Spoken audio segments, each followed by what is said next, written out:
DGP அலுவலகத்தில் புகார் அளிக்க சென்ற ஏர்போர்ட் மூர்த்தி மீது வழக்கு தொடர்ந்திருக்காங்க. அது தொடர்ந்து இப்போ குண்டர் சட்டமும் பதிவு செய்யப்பட்டிருக்கு. நீங்க உண்மையில போடணும்னு யாருக்கணும்? இவர் டிஜிபி அலுவலகத்துக்கு வர்றதை முன்கூட்டியே தெரிஞ்சு யாரோ ஒருத்தர் அங்க வராருன்னா அவருக்கு திட்டமிடல் இருக்கு. அவர் மேலதான் நீங்க இந்த வழக்கை போடணும். நீங்க குண்டர் வழக்கு இல்ல, கொலை முயற்சி வழக்கு அவர் மேல தான் போடணும். இதுக்கு வந்து குண்டர் தடுப்பு சட்டம் போட சொல்றீங்க. வேற எந்தெந்த வழக்கெல்லாம் குண்டர் தடுப்பு சட்டம் போட? பொதுவா ஆரம்பத்துல இது வந்து பிரிவு 1, 2, 3, 4, 5 வரும். இதுல நடுவுல 3வது ஒரு பிரிவு வரும். அதுதான் கூண்டாஸ். கூண்டாஸ்னா குண்டர்கள். தம்பி சாட்டை துறைமுருகன் அவருக்கு போடப்பட்டது. கிஷோர் கே சாமி மேல குண்டர் சட்டம் போடப்பட்டது. 9 விவசாயிகள் இவங்க மேல போடப்பட்டது. ஆனா ஞானசேகரன் மேல போடப்படல.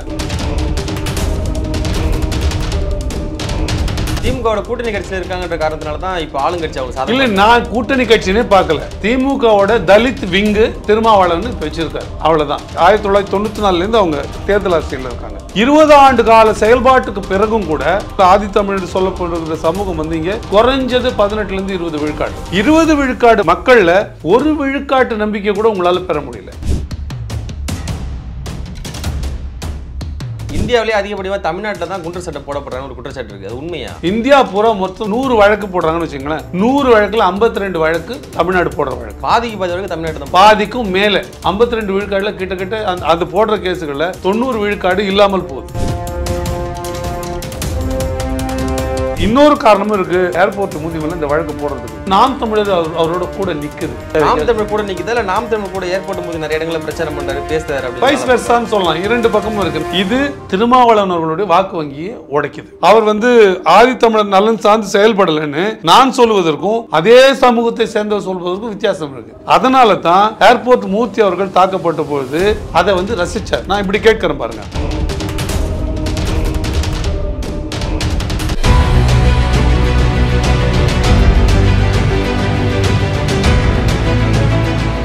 Adisia One World Kalapatti Premium Villa Plots with World Class Amenities.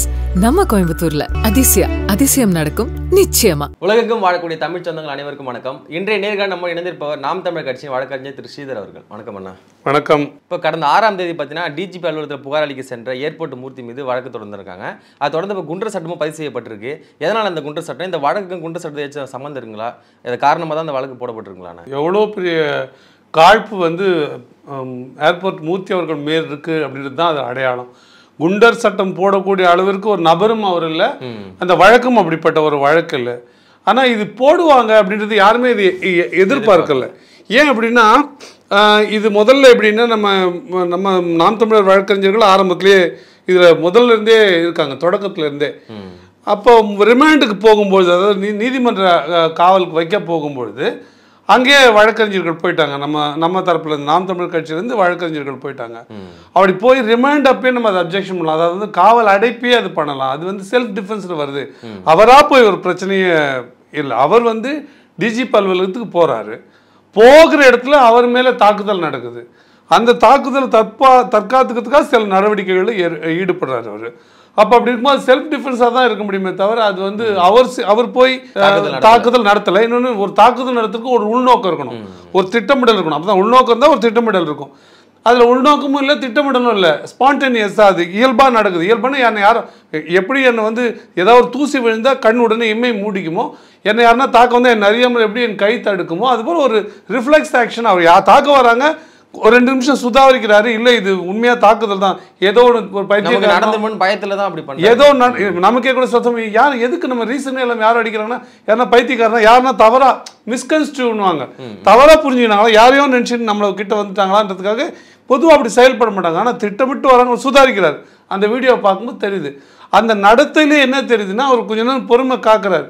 இல்லை நம்ம திட்டமிட்டு தாக்கப்படுறோம், இது நமக்கு ஆபத்து, உயிராபத்து வரலாம் அப்படின்ற பொழுது அவர் தற்காப்பு நடவடிக்கை எடுக்கிறார். அப்போ இதை எல்லாரும் பார்த்தாலுமே தெரியும், இது வந்து ஒரு தற்காப்பு நடவடிக்கை தான். அப்போ அந்த வழக்கே தவறானது. நீங்கள் உண்மையில போடணும்னு யாருக்கணும்? இவர் டிஜிபி அலுவலகத்துக்கு வர்றதை முன்கூட்டியே தெரிஞ்சு யாரோ ஒருத்தர் அங்கே வர்றாருன்னா அவருக்கு திட்டமிடல் இருக்கு, அவருக்கு தாக்க வேண்டிய நோக்கம் இருக்கு, அவருக்கு கொலை முயற்சியில் ஈடுபட வேண்டிய நோக்கம் இருக்கு. அப்ப அவர் மேலதான் நீங்க இந்த வழக்கை போடணும். நீங்க குண்டர் வழக்கு இல்லை, நீங்க ஒரு கொலை முயற்சி வழக்கு அவர் மேல தான் போடணும். இதுல இவருக்கு ஏர்போர்ட் மூர்த்தி அவர்களுக்கு எங்க கொலை முயற்சியோ இல்லை எந்த எண்ணமோ இருக்கு. அப்ப அடிப்படையில அது தவறு. ஆனா அதனால அந்த அடிப்படையில் இந்த ரிமாண்டையும் நம்ம வந்து மறுக்க கேட்கணும் அப்படின்னு போட்டோம்.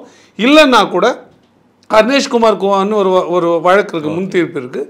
அதன்படி வந்து இந்த மாதிரி குற்றங்களில் மேஜிஸ்ட்ரேட் கோர்ட்ஸே அவங்களே வந்து பெயிலில் விடலான்ற சொல்லி சரி அதில் ஆர்கியூ பண்ணலாம் அப்படின்னு போகும்பொழுது இதை தெரிஞ்சுக்கிட்ட திமுக அரசு தரப்பில் என்ன பண்ணாங்கன்னா அது 307 கொலை முயற்சி. அது வரைக்கும் அவங்களுக்கு அந்த எண்ணம் இல்லை, ரிமாண்ட் பண்ணி வைக்கலான்னு தான் அது பண்ணாங்க. அப்போ அது கொலை முயற்சியாக அந்த வழக்கை வந்து ஆல்ட்ரு பண்ணுறாங்க, அதை மாற்றி கொண்டாந்து ரிமாண்ட் பண்ணுறாங்க. அப்போ அதில் தான் நம்ம கீழமை நீதிமன்றம் என்ன சொல்லியிருந்தோம், இல்லை நீங்கள் இது வந்து இங்கே இந்த நீதிமன்றம் பிணையில் விடக்கூடிய பெயில் கொடுக்க வேண்டிய குற்றம் இல்லை இது, ஆனால் நீங்கள் அடுத்த நீதிமன்றத்தை மாவட்ட அளவு நாள் நீதிமன்றத்தை பெருநகர நீதிமன்றத்தை அணுகுங்கன்றாங்க.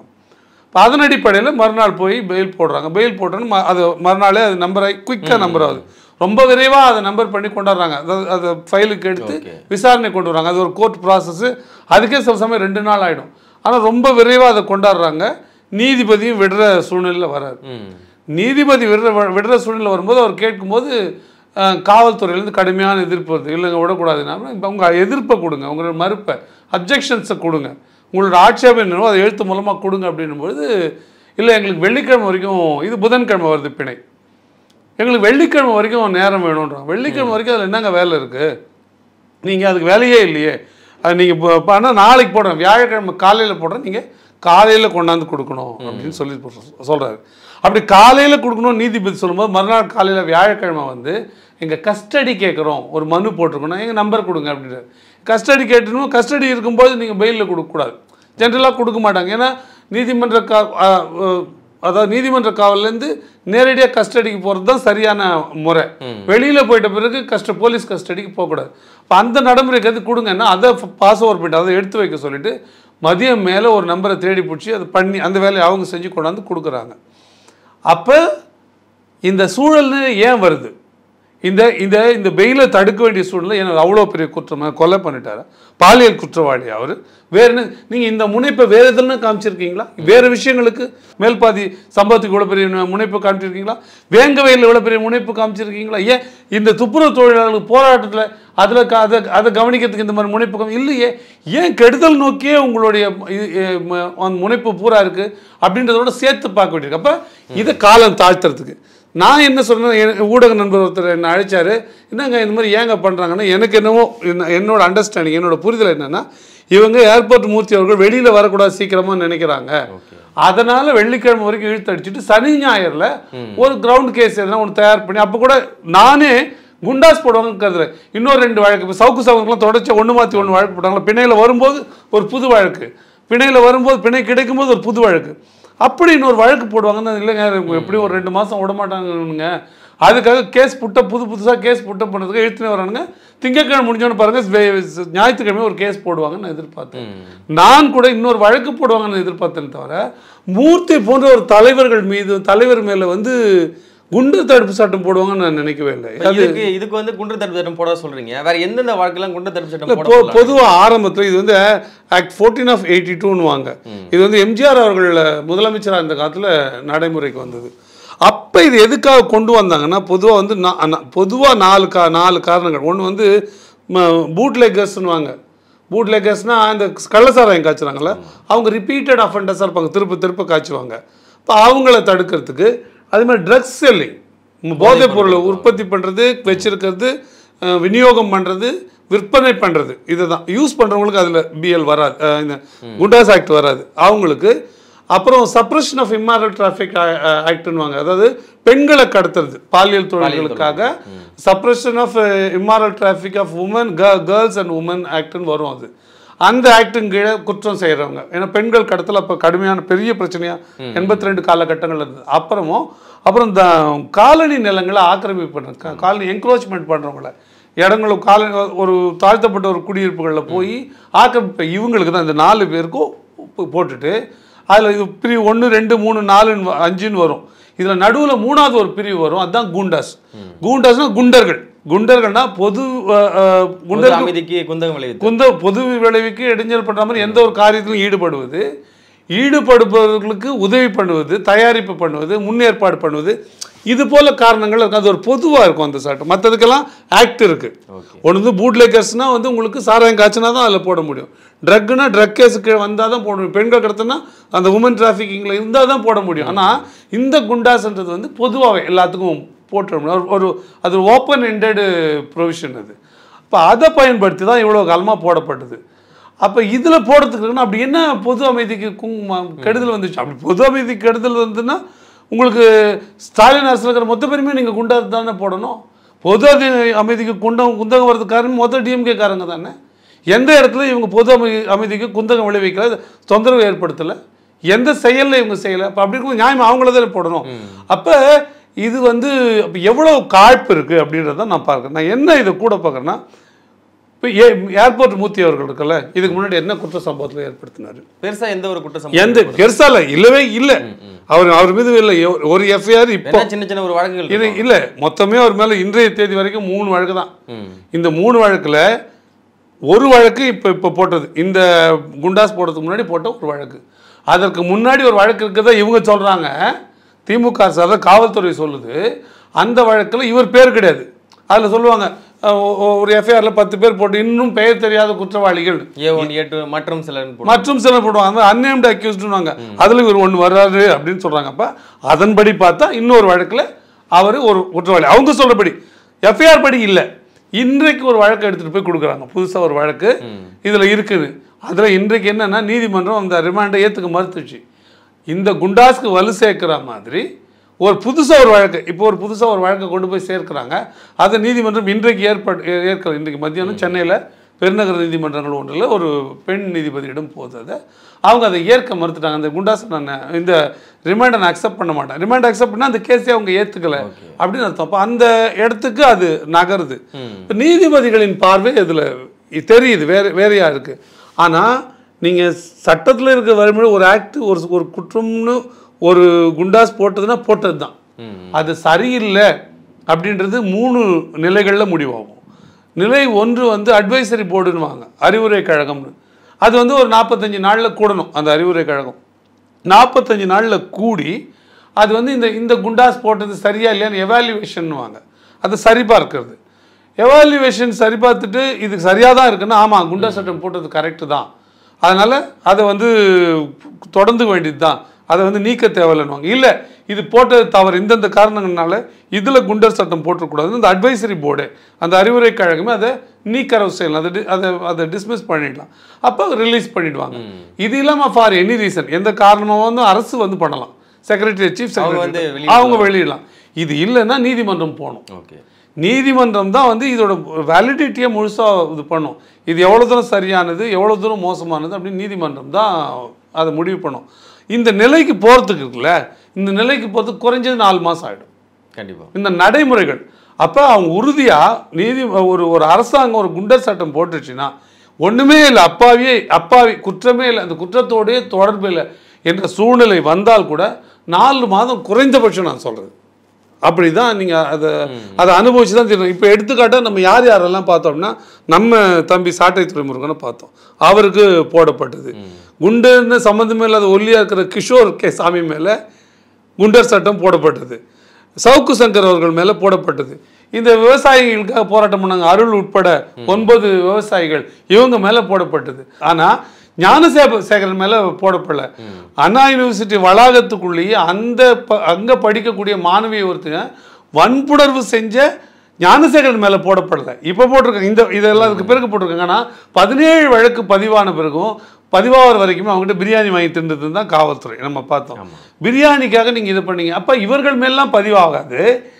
இது யார் மேலே பதிவாகுதுன்னா கட்சி தலைவர்கள், எதிர்த்து பேசுகிற கட்சி தலைவர்கள், ஊடகவியலாளர்கள், பொதுமக்கள், மற்றபடி அரசுக்கு இடைஞ்சல் பண்ணுகிற இல்லை அரசினுடைய கோட்பாடுகளை கொள்கைகளை செயல் திட்டங்களை விமர்சிக்கிற யூடியூபர்கள், இவர்கள் மேல் தான் போடப்படுது. இதை நான் யாரோட பார்க்குறேன்னா கிட்டத்தட்ட பாசிச மோடி அரசும் பாசிச திமுக அரசும் பேரலெல்லாம் வருது, ஸ்டேட்லேயும் சென்ட்ரல்லையும் நான் பார்க்குறேன். பாஜக அரசும் நீங்கள் கல்புர்கியில் ஆரம்பித்து என்னென்ன பெரிய பெரிய ஊடகவியலாளர் இருக்காங்களோ எவெல்லாம் அரசை வந்து தைரியமாக எதிர்த்து குரல் கொடுப்பானோ அவன் எல்லாம் குண்டாசு. இப்போ கூட இந்து ராம் தலைமையில் ஒரு கூட்டம் நடந்தது. அதில் அவர் கூட பேசியிருந்தாரு, நீங்கள் சவுக்கு சங்கரெல்லாம் இதில் பத்திரிகையாளர் எடுத்து போட்டக்கூடாதுன்னு கூட அவர் பேசியிருந்தார். அதற்கான காரணங்கள் வேறு. நான் ஏன் சொல்கிறேன்னா, அப்படி ஊடகவியலாளர்கள்லாம் சேர்ந்து அந்த விதத்தில் தான் ஆனந்த விகடன் குழுமம் மேலே ஆசிரியர் மேலெல்லாம் போட்டாங்க. இங்கே திமுக போட்டது. இதே போல் வட இந்தியாவில் சமூக செயல்பாட்டாளர்கள் யூடியூபர்கள் யார் அரசை எடுத்து பேசுகிறாங்களோ யூடியூபர்கள் அவங்க மேலே போட்டாங்க. அப்போ அதே மெத்தடை தான் அது இது கட்டமைக்குது. அவர் வந்து தன்னை விஸ்வகுருன்னு சொல்லிப்பார் யார், ஐயா மோடி அவர்கள். இவருக்கு வந்து இந்தியாவுக்கு வழிகாட்டி, இந்த மாநிலங்கள் இந்தியாவில் அனைத்து மாநிலங்களுக்கும் வழிகாட்டியதுன்னா திமுக, இதுதான் திராவிட மாடல் அரசு தான் சொல்லிப்பாங்க. வந்து இது பீத்தலங்களை தவிர உண்மையும் நேர்மையும் கிடையாது. பாஜக எப்படி ஃபாசிசமோ அதே போல் திமுகவும் ஃபாசிசம். இந்த ஃபாசிசம் என்ன சொல்லுதுன்னா அந்த ஃபாசிசம் வந்துட போகுதுன்னு சொல்லுது. நீங்கள் சொல்லுங்கள், இல்லை பொதுமக்கள் சொல்லட்டும், எப்படி திமுக ஃபாசிசம் இல்லை மக்களை நோக்கி செயல்படுது. இவர் ஏர்போர்ட் மூர்த்தி யாருங்க? எத்தனையோ கட்சிகள் இருக்குது, அதில் ஒரு கட்சி தலித்தியம் சார்ந்து ஆதித்தமிழ் குடிகள் சார்ந்து பேசக்கூடிய ஒரு கட்சி. அவரை நீங்கள் வந்து இப்படி குண்டரில் போடுறீங்கன்னா இது வந்து ஆதி தமிழர்களுக்கு நீங்கள் செய்கிற துரோகமா இல்லையா, அநியாயமா இல்லையா? இந்த வழக்கை நான் ஏர்போர்ட் மூர்த்தி அவர்கள் மேலே போட்ட வழக்கு குண்டர் வழக்காக பார்க்கல, ஒட்டுமொத்த ஆதி தமிழ் குடிகள் மேலேயும் போட்ட வழக்காக நான் பார்க்குறேன். ஏன் நான் அப்படி பார்க்குறேன் அப்படின்னா, ஐயா திருமா அவர்கள் என்ன செஞ்சுட்டு இருந்தார், நம்ம இதுக்கு முன்னாடி அண்ணன் தான் அவர் சொல்லிட்டு இருந்தேன், இப்போ அதை சொல்ல எனக்கு இடைஞ்சலாக இருக்குது, அது மனசு ஒத்து வரல. அவரோட நடத்தை அப்படி இருக்குது. அவர் என்ன எந்த இடத்துலலாம் ஆதி தமிழ் குடிகளுக்காக குரல் கொடுக்கணுமோ, வேங்க வயல் போன்ற நிகழ்வுகள், எங்கே வந்து பைக் ஓட்டினான்னு கால் வெட்டுறானோ கை வெட்டுறானோ அங்கே குரல் கொடுக்க வேண்டிய இடத்துல குரல் கொடுக்காமல் நின்னது. ஒரு கோயிலுக்குள்ள ஆதி தமிழ் குடி வந்ததுனாலவே வந்து அந்த கோயிலை இழுத்து முடின்னு இன்னொரு சமூகம் சொல்லுது. அதை வந்து கேள்வி கேட்டு நீதிமன்றம் போகும்போது நீதிமன்றம் இல்லை அந்த கோவிலை திறன்னு சொல்லுது. அந்த திறன்னு சொன்ன இடத்துல இவரோட ஆதரவில் இயங்குற அல்லது இவர் இணைந்திருக்கிற ஒரு கட்சி ஒரு அரசு அதுக்கு மேல்முறையிட்டு போகுது கோர்ட்டில், திறக்க முடியாது, அதை லா அண்ட் ஆர்டர் இஷ்யூ வரும்ட்டு. அங்கே கொடுக்கல அழுத்தத்தை, வேங்க வயலில் கொடுக்கல. ஒரு தலித் பெண், ஒரு ஆதி தமிழ் கோடி பெண் சமைச்சா நான் அதில் சாப்பிட மாட்டேன்னு ஒரு கூட்டம் சொல்லுது. உடனே அந்த பெண்ணை இடமாற்றம் செய்கிறாங்க. இல்லைடா அவள் எங்கள் வீட்டு பொம்பளைடா, அவள் எங்கள் இந்த நாட்டினோட தாய்கள் அவளும் ஒருத்தி, அவள் சமைச்சா நீ சாப்பிடணும்னு அவள் நெறிப்படுத்த முயற்சி பண்ணலை, மாற்றி அமைக்கிறாங்க, மாற்றி போடுறாங்க. அங்கே நீங்கள் அழுத்தத்தை கொடுக்கல. ஆனால் நீங்கள் ஏர்போர்ட் மூர்த்தி கைதுக்கு அழுத்தம் கொடுக்குறீங்கன்னா இப்போ இவங்க திமுகவோட கூட்டணி கட்சியில் இருக்காங்கன்ற காரணத்தினால தான் இப்போ ஆளுங்கட்சி அவங்க இல்லை, நான் கூட்டணி கட்சினே பார்க்கல. திமுகவோட தலித் விங்கு திருமாவளவன் இப்போ வச்சிருக்காரு, அவ்வளோதான். ஏன் நான் சொல்கிறேன், அவர் ஒரு தனிப்பெரும் ஆதித்தமிழ் குடியின் கட்சி தலைவராக வளரலை. ஏன் நான் சொல்கிறேன்னா 94 1994 அவங்க தேர்தல் அரசியலில் இருக்காங்க. 94 அவருக்கு கிடைச்ச சீட்டு 2 எம்எல்ஏ சீட்டு. இன்றைக்கு எத்தனை இருக்குது? இன்னைக்கு 4 இருக்குது. சரி, இப்போ எம்பி சீட் எத்தனை கொடுத்தாங்க? 2 சீட்டு கொடுத்துருக்காங்க. நீங்கள் இந்த கிட்டத்தட்ட இந்த 20 ஆண்டு காலத்தில் எவ்வளோ தூரம் வளர்ச்சியை நீங்கள் அடைஞ்சிருக்கீங்க? அதான கேள்வி. அப்போ நீங்கள் அப்படி இல்லை, 20 ஆண்டு காலத்துக்கு பிறகும் 2 சீட்லேருந்து 4, நீங்கள் 2 மடங்குன்னு பார்க்காதீங்க, 2 சீட்லேருந்து 4 சீட்டுக்கு நீங்கள் வந்திருக்கிறீங்க. வாக்கு வங்கி கேட்டால் 1 1/2 விழுக்காடுன்னு சில பேர் சொல்கிறாங்க, 1 விழுக்காடுன்னு சில பேர் சொல்கிறாங்க. யாருமே 1 விழுக்காடை கூட தாண்டி போல. 20 ஆண்டு கால செயல்பாட்டுக்கு பிறகும் கூட உங்களால் தலித் சமூகம் இல்லை ஆதித்தமிழ் சொல்லப்படுகிற சமூகம் வந்து இங்கே குறைஞ்சது 18லேருந்து 20 விழுக்காடு இருக்குது. தமிழகம் முழுவதும் நான் சொல்கிறேன். 20 விழுக்காடு மக்களில் 1 விழுக்காட்டு நம்பிக்கை கூட உங்களால் பெற முடியல. அப்படின்னா நீங்கள் எங்கே இருக்கிறீங்க? இப்போ மக்கள் உங்களை ஆதித்தமிழ் குடி மக்களே உங்களை அடையாளம் காண்றாங்க, நீங்கள் அந்த சமூக நலன் நோக்கி செயல்படலன்னு நினைக்கிறாங்க. அப்படி நினைத்தவர்கள் ஒருவர் தான் நாம குரல் கொடுக்கணும்னு வெளியே வந்தவர் தான் ஏர்போர்ட் மூர்த்தி. இந்தியாவிலேயே அதிகப்படியாக தமிழ்நாட்டில் தான் குண்டர் சட்டம் போடப்படுறாங்க ஒரு குற்றச்சாட்டு இருக்குது, அது உண்மையா? இல்லை, இந்தியா பூரா புள்ளிவிவர கணக்கு படி இந்தியா பூரா மொத்தம் 100 வழக்கு போடுறாங்கன்னு வச்சுங்களேன். 100 வழக்கில் 52 வழக்கு தமிழ்நாடு போடுற வழக்கு. பாதிக்கு வரைக்கும் தமிழ்நாடு தான், பாதிக்கும் மேலே. நீங்கள் சரியாக சொல்லணும்னா 28 மாநிலம் 8 யூனியன் பிரதேசம் இருக்கு. இந்த 28 மாநிலமும் 8 யூனியன் பிரதேசமும் சேர்த்து போடுகிற வழக்கில், மொத்தமாக போடுற வழக்கில் 52 விழுக்காடு தமிழகத்தோட பங்களிப்பு இருக்குதுன்னு சொல்கிறாங்க. இது ஒன்றும் கான்ட்ரிபியூஷன் கிடையாது, சரிங்களா? 52 விழுக்காடில் கிட்டத்தட்ட அந்த போடுற கேஸுகளில் 90 விழுக்காடு இல்லாமல் போகுது. 90 விழுக்காடு தவறான இதுவாக தான் போகுது. அது இல்லைன்னு உச்ச நீதிமன்றம் இப்போ எப்போ இவங்க இந்த நிறுத்தினாங்க சமீபமானா, இந்த சவுக்கு சங்கர் மேட்டர்ல சுப்ரீம் கோர்ட்ல போச்சு 2வது குண்டர் சட்டம். ஆமா அப்பப்பா சொன்னாங்க. இப்போ அதுல இருந்து தான் இப்போ வரைக்கும் கொஞ்சம் அமைதியா இருந்தாங்க. மறுபடியும் இந்த வேலையை இவங்க ஆரம்பிச்சுட்டாங்க. தேர்தல் நேரத்துல இதை இன்னும் தீவிரப்படுத்தலாம். நீங்க சொன்ன நிறைய பேர் மேல குண்டர் சட்டம்லாம் போடுறாங்க. ஆனா இப்போ நீங்க குறிப்பிட்டு நாம் தமிழர் கட்சி ஏர்போர்ட் மூர்த்தியை சப்போர்ட் பண்ணிட்டு இதில் இந்த வழக்கில் ஈடுபட்ட காரணம் என்ன? இல்ல அது நீங்க சொல்றது தவறு. நீங்க இன்றைக்கும் வந்து நாம் தமிழர் கட்சியை மோசமா விமர்சிக்கிற சவுக்கு சங்கர் மேல குண்டர் சட்டம் போடப்பட்ட போதும் கண்டிச்சிங்க. ஆனா வழக்குல இன்வால்வ் ஆகல. அது தேவைப்படல. என்ன தேவை? அவருக்காக வேலை செய்வதற்கு அதிமுக என்கிற சவுக்கு சங்கருக்காக வேலை செய்யறதுக்கு சவுக்கு சங்கர் வந்து அதிமுக வேலை செய்யறாரு. அதிமுக அவருக்கு பக்கபலமா நிக்குது, மியூச்சுவல். அதனால தானே அவரு அதிமுக அப்படி ஊதுன்னு ஊதுறாரு. அப்ப அது அவர்களுக்குள்ள இருக்கிற கடமை, கொடுக்கல் வாங்கல். போன முறை திமுகவுக்கு அப்படிதானே ஊதுனார் சவுக்கு சங்கர். நீங்க பின்னாடி போய் பாருங்க, 2021க்கு முன்ன வந்த காணொலிகளை போய் பாருங்க. அதிமுக தான் உலகத்தில் மோசமான கட்சி, திமுக தான் நீதி நிலைநாட்டுற ஒரே கட்சின்னு பேசினவர். இப்போ அவர் மாறியது கூட கோட்பாடு நிலைப்பாடு நான் பார்க்கல. அவர் திமுக அரசு வந்தால் நமக்கு கொஞ்சம் வாய்ப்பு கிடைக்கும், நமக்கு ஒரு உரிய அங்கீகாரமும் கிடைக்கும் அப்படின்னு நினைச்சாரு. மாறா அவர் அவரோட பேச்சையே அவங்க எதுக்கும் கேட்கல. அதனால ஒரு வன்மம் உருவாச்சு, அவருக்கு ஒரு வெறுப்பு, கோபம் உருவாச்சு. நம்ம தான் இவ்வளோ இந்த கட்சி வர்றதுக்காக வேலை செஞ்சோம், அப்போ நமக்கே இவங்க நம்மளை மதிக்க மாட்டேன்றாங்களா, அந்த ஈகோனால அவங்க கூட ஒரு சண்டை உருவாச்சு. சண்டையினால இவர் அவதூறு பேசினாரு, தீவிரமாக பேசினாரு. அஃப்கோர்ஸ் திமுக அவர்களை சேர்த்து பேசினாரு. பேசுனதுனால அவர் மேலே வழக்கு போட்டாங்க. வழக்கு போட்டதுனால பகை அதிகமாச்சு. பகையானதுனால அதிமுக கூட சேர்ந்தார். இதில் பொது நோக்கம், மக்களுக்கு நியாயம் சொல்லுகிற நோக்கம் இல்லை, அப்படியே தோல் உரித்து காட்டுகிற நோக்கம் இல்லை. அப்படி தோல் உரித்து காட்டுகிற நோக்கம் இருந்ததுன்னா விஜயை பற்றி வரும்பொழுது அவர் ஒரு ஊடகவியலாளராக ஒரு ஜனநாயகத்தை காப்பாற்றுறோம். எல்லா ஊடகவியலாளருக்குமே ஜனநாயகத்தை காப்பாற்ற வேண்டிய தேவை இருக்கு. விஜய் பின்னாடி கூட்டம் போகுதுன்னு சொல்றாங்கல்ல, நான் ஒரு எடுத்துக்காட்டுக்கு நான் ஒத்துக்கிறேன், அப்படியே வச்சுக்கிறேன், கூட்டம் போகுதுன்னு ஒத்துக்கிறேன். கூட்டம் போறது சரியா வேணாமான்னு ஒரு ஜனநாயக பார்வை இருக்குல்ல. இன்னொரு ஆபாச நடிகை பின்னாடி கூட்டம் போகுது, நான் பேரை சொல்ல விரும்பல. அப்ப போறது நீங்க என்ன சொல்லுவீங்க? ஒரு பார்க்கறதுக்காக போறது வேற, ஒரு ஒரு கூட்டம், ஒரு இளைஞர் கூட்டம், இன்னும் 20 வருஷம் கழிச்சு இன்னைக்கு 20 வயசுல இருக்கவன் நாளைக்கு 40 வயசு, அவன் தான் எல்லா அரசு பொறுப்பில் இருக்க போறான், அரசு வேலைகளுக்கு இருக்க போறான், தனியார் நிறுவனங்கள்ல இருக்க போறான், ஊடகவியலாளர் இருக்க போறான். அவன் ஒரு சாதாரண நடிகர் பின்னாடி வெறி கொண்டு சுத்துறான்னா, நீங்க கூட்டம் வருதுன்றது, கூட்டம் வர்றதுனாலே அது சரி இல்லை, அவருக்கு மாசு இருக்கு, அதனால அது இல்லை. ஜனநாயகம் அது சரியா தவறா நீங்க சொல்லுங்க. நான் கேட்கிறேன், ஒரு மகனோட ஒரு தந்தையா நான் சொல்றேன், என் பிள்ளை எவனோ ஒரு நடிகர் பின்னாடி, ஒரு நடிகருக்காக காலையிலேருந்து சாயங்காலம் வரைக்கும் போய் வெயில்ல காத்திருப்பானா, என் மனசு பதைக்குமா பதைக்காதா? அது அருவருக்கத்தக்க செயலா இல்லையா? நீங்க சொல்லுங்க. இந்த நிலைமையில தான் திமுக பாஜகவோட இன்னொரு முகமா, அதோட லோக்கல் விங்கா, அதோட தமிழக அரசியல் விங்கா வந்து செயல்படத்தான் பார்க்குறப்ப இது போன்ற வழக்குகளை மூர்த்தி மேலே போடுது. இன்னொரு காரணமும் இருக்குது ஏர்போர்ட் மூர்த்தி மேலே இந்த வழக்கு போடுறதுக்கு.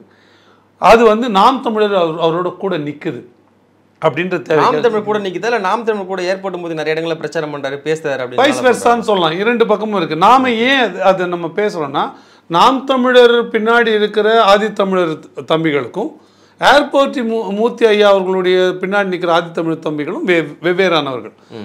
இவர்களும் ஒன்று இல்லை. ஆனால் ரெண்டு பேரோட நோக்கமும் ஒன்றா இருக்குது. நாம் தமிழகத்தின் தமிழர் கட்சி என்கிற முறையில் நாம் தமிழர் கட்சி எல்லோருக்குமான கட்சியாக செயல்படுது. அதில் ஆதித்தமிழர் விடுதலை இல்லாது மீதி தமிழர் விடுதலை வெல்லாதுன்ற கோட்பாட்டின் அடிப்படையில் அதோட முக்கியத்துவத்தை புரிந்து செயல்படுது. அந்த ஒரு கோட்பாட்டு ரொம்ப பிடித்து ஏர்போர்ட் மூர்த்தி போன்றவர்கள் தங்களோட இயக்கத்தை கொண்டு வந்து நாம் தமிழர் கூட செயல்படுறாங்க. இணைக்கலை, அவங்க வந்து வாக்கு போடும்போது கூட அப்படி போடுங்கன்னு அவங்க கட்சிக்காரங்க கூட இது வரைக்கும் சொல்லலாம். ஆனால் நோக்கம் சரியாக இருக்குது, தமிழர் நலன் நோக்கி இருக்குது, ஆதி தமிழர் நலன் நோக்கி அது இருக்குது அப்படின்றது வந்து அவங்களும் சேர்ந்து வராங்க. அப்போ இது என்ன பண்ணுது அரசியல் வெளியிலன்னா, இது திருமாவளவன் அவர்களுடைய வாக்கு வங்கியை உடைக்குது. அந்த அரை விழுக்காட்டுக்கும் இப்போ சிக்கல் வருது. ஆமாம், திருமாவளி வந்து செயல்படலை, அவர் வந்து ஆதித்தமிழர் நலன் சார்ந்து செயல்படலைன்னு நான் சொல்வதற்கும் அதே சமூகத்தை சேர்ந்தவர் சொல்வதற்கும் வித்தியாசம் இருக்குது. அதனால தான் ஏர்போர்ட் மூர்த்தி அவர்கள் தாக்கப்பட்ட பொழுது அதை வந்து ரசித்தார். இதில் நீங்கள் கவனிச்சிங்கன்னா செருப்பால் அடிச்சிருக்கிறாங்க. ஒருத்தரை செருப்பால் அடிக்கிறதோட நோக்கம் நாங்கள் ஒருத்தரை கத்தியால் வெட்டுறதுக்கும் ஒருத்தரை செருப்பால் அடிக்கிறதுக்கும் அவமானப்படுத்தணுன்றது நோக்கம். நீங்கள் யாரை அவமானப்படுத்துறீங்க? நீங்க யார நீங்க மல்லாக்கப்படுத்திட்டு காரி துப்புறீங்க. ஒரு ஆதி தமிழ் குடிய இன்னொரு ஆதி தமிழ் குடி அவமானப்படுத்தினா மற்ற இது போன்ற வன்மம் கொண்டு திரிகிற ஜாதிகள்லாம் சமூகத்தெல்லாம் இதை ரசிப்பானா இல்லையா? இவனுங்க அடிச்சுனானுங்கடா, இவனுங்க அவ்வளோதான்டா பேசுவானா இல்லையா? அதை நீங்கள் எப்படி செய்ய தகும்? நீங்கள் அடித்தது கூட நான் மன்னிச்சிருவேங்க. நீங்கள் அவர் வெட்டியே இருந்தால் கூட அது வந்து ஒரு வன்மமாக கோபமாக நான் பார்த்துருப்பேன். நீங்கள் செருப்பை வச்சுட்டு கொண்டு அடிக்கிறீங்கன்னா அது பின்னாடி மிக மோசமான கேவலமான இழிவான எண்ணம் இருக்குன்னு நான் பார்க்கிறேன். திருமாவளவன் ரொம்ப இழிவுபடுத்தினால தான் அவர் மேலே தாக்குதல். எதுவாக இருந்தாலும் அவர் இது மாதிரி செயலில் ஈடுபட்டாரா? இல்லை, இது போன்ற செயலில் அவர் ஈடுபடல. நீங்கள் சவுக்கு சங்கர் வீட்டில் இன்னமும் சொல்கிறேன், எவ்வளோ மோசமாக நடந்துக்கிட்டாலும் சவுக்கு சங்கர் வீட்டில் மலத்தை கரைச்சி ஊற்றுறது என்னங்க? தவறு தான். அது அவமானம். ஒருத்தர் வந்து ஒருத்தரை உச்சகட்டமாக அவமானப்படுத்துறது. ஒருத்தனை ஆடையை கழட்டிட்டு விட்டிங்கன்னா ஒரு காயம் ஆகிடாது, வீங்கிடாது, அன்னைக்கு ஒன்றும் அவன் ஆற்று நின்றுடாது, அவனுக்கு அதனால கெடுதல் வந்துடாது. ஆனால் ஒருத்தர் ஆடையை கழட்டி விட்டிங்கன்னா அதுதான் உச்சகட்ட அவமானம் இல்லை? அதான ஒருத்தர் அவமானப்படுத்துகிற முறை. அதுதான் உங்களுக்கு அவமானப்படுத்துகிற அதிகபட்ச முறை. இது மலத்தை கரைச்சி விட்டிங்கன்னா அது ஒரு ரொம்ப தீவிரமாக அவமானப்படுத்துது. அது போல தான் செருப்பால் அடிக்கிறது காரித்துப்பு. நீங்கள் அதை செய்யலான்னா நீங்கள் ஒரு மனிதனா, சாதாரண சராசரி மனிதனா, திருமாவளவன் அவர்கள் அவர் கூட இருக்கிற எந்த கட்சிக்காரனும் அது நீங்கள் தாக்கத்தை கூட விட்டுடுங்க, நான் ஒரு படி மேலே போகிறேங்க, அதை நம்ம லீகல் பேட்டில் பண்ணிக்கிறேங்க. அதை நீங்கள் இல்லை அது இப்படி பண்ணது தவறுன்னு நீங்கள் கண்டிக்க வந்தீங்கன்னா இந்த கலாச்சாரம் என்ன ஆகும்? இது அங்கேயே நிற்குமா? ஏர்போர்ட் மூர்த்திக்கு வந்தது நாளைக்கு சுற்றிட்டு எல்லாருக்கும் வராதீங்க, உங்களுக்கு வராதா? அந்த வாய்ப்பு இல்லையா? நாளைக்கு ஏர்போர்ட் மூர்த்தி அவர்களுக்கு சாதகமானவங்க, வேண்டப்பட்டவங்க, அவரை விரும்புகிறவங்க நாளைக்கு உங்களுக்கு செஞ்சுட்டா எவ்வளோ மனசு செஞ்சிடும், உங்கள் தம்பிங்களுக்கு எவ்வளோ மனசு வருத்தப்படும். இதன் மூலமாக இந்த குடிகளுக்குள்ளேயே அப்படி ஒரு சிக்கல் ஏற்பட்டீங்கன்னா தலித் குடிகளோட ஆதித்தமிழ் குடிகளோட நலன்களை யார் முன்னெடுத்து சொல்லுவா? மூர்த்தி கூட உங்களை என்ன சொன்னார்? என்ன பங்கு கொடுக்கலன்னு உங்களுக்கு அவருக்கும் பிரச்சனையா? இல்லை வேற ஏதாவது பதவி கொடுக்கலன்னு பிரச்சனையா? நீங்கள் ஏன் பேச மறுக்கிறீங்க? நீங்கள் ஏமாத்துறீங்க. தலித் சமூகத்தை வச்சு நீங்கள் ஆதித்தமிழ் குடி வச்சு வாக்கு வாங்குறீங்க, ஆனால் நீங்கள் செயல்பட மாட்டேன்றீங்க, அவங்க நலனுக்காக உழைக்க மாட்டேன்றீங்க அப்படின்னு அவர் குரல் கொடுத்துட்டு நீங்கள் எந்த இடத்துல ஃபெயிலியர் ஆகுறீங்க, எங்கே லேக் ஆகுறீங்க, எங்கே குறைபடுறீங்கன்னு சேர்த்து பேசுகிறாரு. அப்போ நீங்கள் விருப்பம் தான் கேட்டுக்குங்க, தேவையில்லைன்னா மறுங்க. அதையும் தாண்டி நிற்கிறீங்கன்னா நீங்கள் அறம் தவறி விட்டீர்கள்.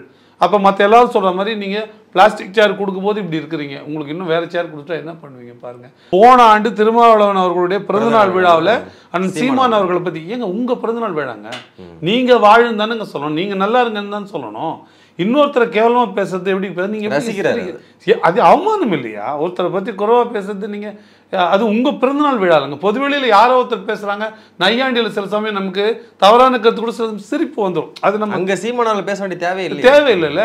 கொஞ்சம் கொஞ்சமாக திருமாவளவன் அவர்கள் அரசியல் தளத்தை இழக்கிறாரு, கூடவே பண்பாட்டையும் இழக்கிறாரு. பண்பாட்டில் அவர் பண்பாட்டுக்காக தான் அவர் எவ்வளவோ தலித் தலைவர்கள் இருந்தாலுமே அவருடைய பண்பாடு அவருடைய அறிவுத்திறன், அவருடைய கற்றறிவு, அவருடைய புத்தக அறிவு, அது ரெண்டுத்தையும் ஒப்பிட்டு தான் அவர் வந்து இந்த தலைவர்கள்லேயே முன்னணியாக அவர் பேசப்பட்டார்.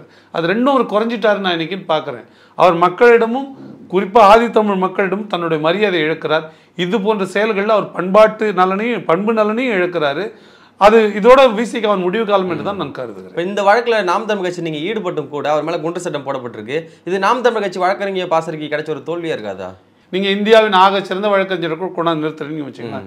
குண்டாஸ் வந்து போட்டுட்டா பெயில் கிடையாது, இல்லை இன்றைக்கி டிஸ்மிஸ் பண்ணிட்டாங்க அந்த பிரச்சனை, பெயில் பிரச்சனை நேற்று டிஸ்மிஸ் பண்ணிட்டாங்க. ஏன்னா ஒரே காரணம் தான், குண்டஸ் சட்டம் போட்டிருக்கு, அதில் தடுப்பு காவலில் இருக்கும்போது பெயில் வராதுன்னு டிஸ்மிஸ் பண்ணிட்டாங்க. ஒரு வருஷம் கழிச்சு தான் அது வரும் அப்படின்றதுக்காக அதை டிஸ்மிஸ் பண்ணிட்டாங்க. இதை யார் செஞ்சாலும் பண்ண முடியாது, ஸ்டாட்யூட் அது. அது யார் பண்ணாலுமே அதை நீங்கள் ஒன்றும் பண்ண முடியாது, எந்த வழக்கறிஞர் பண்ணாலும். மாற என்ன பண்ணலாம்னா நெருக்கடி கொடுத்து அட்வைசரி போர்டில் சீக்கிரமாக இந்த வழக்கு வர்றதுக்கு பண்ணலாம். அதை செய்கிறாங்க. இன்னொரு விஷயம் தெரியுங்களா, இந்த நிமிஷம் வரைக்கும் அந்த ரிமாண்ட் பேப்பர்ஸ் கொடுக்கல. இந்த காவல் அடைப்பு பண்ணாங்கல்ல, அதுக்கு ஒரு பேப்பர் கூட அழைச்சி கேட்டேன்னு வரல, இன்றைய தேதி வரைக்கும் இல்லை. அது 5 நாளைக்குள்ள கொடுக்கலான்னு இருக்கிறதுனால 4வது நாளில் 23வது மணி நேரம் நடிஞ்ச பிறகு கொடுப்பாங்க திமுக அரசு. 4 நாளும் 23 மணி நேரம் முடிஞ்சு, அதுதான் உங்களோட கடைசி எண்டில். ஆமாம், அப்படி தானே இன்றைக்கி வெள்ளிக்கிழமை வரைக்கும் கொண்டாந்தாங்க அந்த பெயில். இல்லை அன்றைக்கே அலோவ் ஆகிட்டு இருக்கும், பிணை கிடச்சிட்டு இருக்கும். வெள்ளிக்கிழமை வரைக்கும் வியாழக்கிழமை வரைக்கும் உருட்டிட்டு வந்துட்டு அதை கொண்டாந்துட்டு அப்புறமா வெள்ளிக்கிழமை வந்து சனி ஞாயிறு லீவ் வந்து மறுபடியும் திங்கக்கிழமை குண்டாஸ். கருணாநிதி ஆட்சியோட ஒப்பிடும்போது ஸ்டாலின் ஆட்சி ரொம்ப கொடுமையாக இருக்குது. அவர் ஆட்சியில் தான் அதிகமாக அந்த மாதிரி சட்டங்கள்லாம் போடப்படுதுன்ற மாதிரி சொல்கிறாங்க. உண்மையான இல்லை, அவரை இப்போ அது அண்ணன் சொல்லுவார்ல, அவரை இவர் நல்லவராக்கிட்டார். அவர் மோசமானவர் தான் நம்ம நினச்சிருந்தோம். மிக மோசமான ஆள் வந்த பிறகு அவருக்கு மோசமான ஆள், அவர் பரவாயில்ல இவருக்கு அவர். ஆமாம், அவர் எப்பயுமே சொல்லுவாங்க வந்தவன் போனவனை நல்லவனாக்குவான்பான்ட்டு. காங்கிரஸ் அரசு இப்போ முதல்ல மிக மோசமாக பேசப்பட்டது. அதாவது காங்கிரஸ் அரசு மாதிரி ஒரு மோசமான அரசே இல்லை மைய அரசுகளில் அப்படின்னு பேசப்படுது. பாஜக வந்த பிறகு காங்கிரஸ் அரசு நல்ல அரசு ஆயிடுச்சு இல்லை. இதில் தோல்வின்னு ஒன்றும் இல்லை. எப்பவுமே ஒரு வழக்கறிஞராக நான் சொல்கிறேன், நீதிமன்றத்தில் உரிய கருத்துக்களை உரிய நேரத்தில் சொல்கிறது அந்த உத்தி தான் வழக்கறிஞரோட வேலை. ஆனால் பல காரணங்கள்னால நீதி கிடைக்காம போயிடும். அதுக்கு பல காரணம் இருக்குது. அந்த நேரம் நீதிபதி கைகள் கட்டப்பட்டிருக்கும், அந்த நேரம் வேலை இருக்கும், அன்றைக்கி ஒரு நாள் லீவே போட்டுவிடுவார். லீவ் போட்டோன்னு மறுநாள் பார்த்தா ட்ரான்ஸ்ஃபர் ஆகிருப்பார். அப்படி பல வழக்குகள் போயிட்டுருக்கும். பேட்டில் கரெக்டாக தான் போகுது. அதாவது சட்ட போராட்டம் சரியாக தான் போகுது. இன்னி வரைக்கும் ஒரு நாள் கூட தொய்வில்லை. நம்ம வழக்குகளில் கூட கட்சி தம்பி வழக்குகளில் கூட ஒரு நாள் முன்ன பின்ன சுணக்கம் வந்துருக்கலாம். இதை பொறுத்த வரைக்கும் போட்ட நாள்லேருந்து தொடர்ச்சியாக ஃபாலோ பண்ணுறாங்க.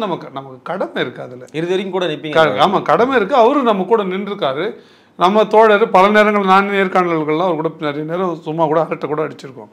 இப்போ நம்ம நண்பராக, ஒரு கோட்பாட்டு தோழராக, ஒரு லட்சிய தோழராக அவர் நம்ம கூட பயணப்படுறாரு. அது அவரை காப்பாற்ற வேண்டியது, நான் என்ன சொன்னால், ஆதி தமிழர்கள் உரிமையை காப்பாற்றுறதுக்கு நிகரானதுன்னு நினைக்கிறேன். ஏன்னா அவர் பேசுவார். அவர் இன்னும் ஒரு 4 மாதம் இல்லைன்னா அவர் எந்தெந்த பொருளெல்லாம் பேசுவாரோ அந்த பொருள் பேசாமலே போகும். அதனால் அவரை காப்பாற்ற வேண்டியது, அவருக்கு உதவி செய்ய வேண்டியது, அவரோட சட்ட போராட்டம் நடத்த வேண்டியது நாம் தமிழர் கட்சியோட கடமை. நிறைய தகவல்களை பகிர்ந்தீங்க. மிக்க மகிழ்ச்சி. நன்றி அண்ணா. நன்றி. சாட்டை எடுத்து நாட்டை திருத்து.